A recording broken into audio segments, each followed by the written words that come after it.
رسول اللہ صلی اللہ علیہ وسلم نے فرمایا کہ معراج کی رات میں میں نے پاکیزہ خوشبو محسوس کی، تو میں نے پوچھا اے جبرائیل علیہ السلام یہ عمدہ خوشبو کیسی ہے؟ تو جبرائیل علیہ السلام نے فرمایا کہ یہ خوشبو اصل میں فرعون کی بیٹی اس کی خادمہ اور اس کی اولاد کی ہے، جو خادمہ اس کا کنگا کیا کرتی تھی۔ رسول اللہ صلی اللہ علیہ وسلم نے فرمایا کہ میں نے اس کا حال پوچھا، تو جبرائیل علیہ السلام نے فرمایا کہ ایک دن وہ بیٹی فرعون کی بیٹی کے کنگا کر رہی تھی کہ اس کے ہاتھ سے اچانک کنگا گر گیا، اور اس خادمہ نے کہا کہ بسم اللہ، تو اس کو فرعون کی بیٹی نے کہا کہ کیا میرا باپ مراد ہے اس سے؟ اس نے کہا کہ نہیں، بلکہ وہ اللہ مراد ہے جو میرا بھی اور تیرا بھی بلکہ تیرے باپ کا بھی رب ہے۔ فرعون کی بیٹی نے کہا کہ کیا میرے باپ کے سوا بھی تیرا کوئی رب ہے؟ تو خادمہ نے کہا کہ ہاں ہے۔ اس نے کہا کہ میں یہ بات اپنے باپ کو بتاؤں گی؟ تو اس نے کہا کہ ٹھیک ہے، جاؤ بتا دو۔ چنانچہ فرعون کی بیٹی نے اپنے باپ کو ساری بات بتا دی۔ فرعون نے اس کو بلایا اور پوچھا کہ اے پلا عورت، کیا میرے سوا بھی تیرا کوئی رب ہے؟ تو اس نے کہا کہ ہاں، میرا اور تمہارا رب اللہ ہے۔ تو فرعون نے پیتل کی بنی ہوئی ایک گائے لانے کا حکم دیا۔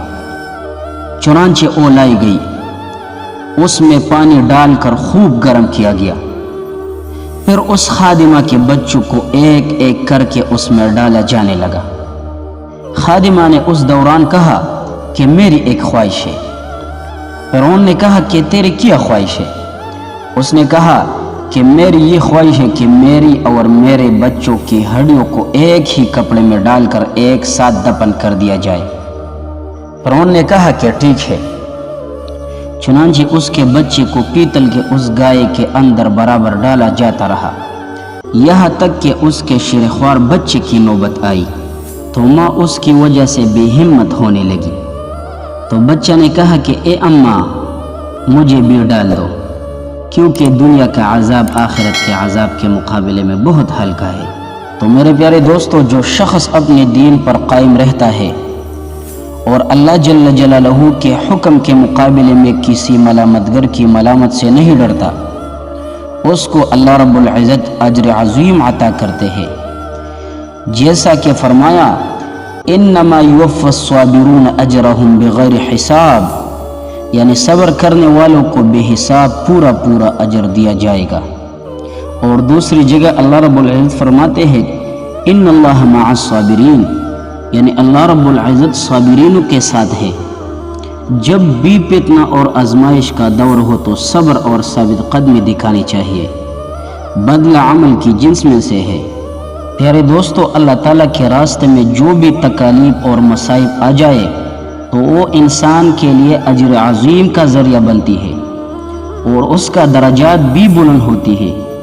اللہ تعالیٰ ہم سب کو دین پر ثابت قدمی عطا فرمائے اور ہر قسم آزمائش اور مصیبت پر صبر کرنے کی توفیق عطا فرمائے۔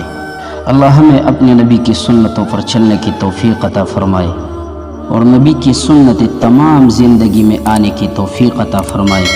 اللہ ہم سب سے روحانی اور بدنی بیماری سب دور فرمائے۔ اللہ ہمارے لیے دین کے تمام طریقے آسان فرمائے۔ آمین یا رب العالمین، وآخر دعوانا ان الحمد للہ رب العالمین۔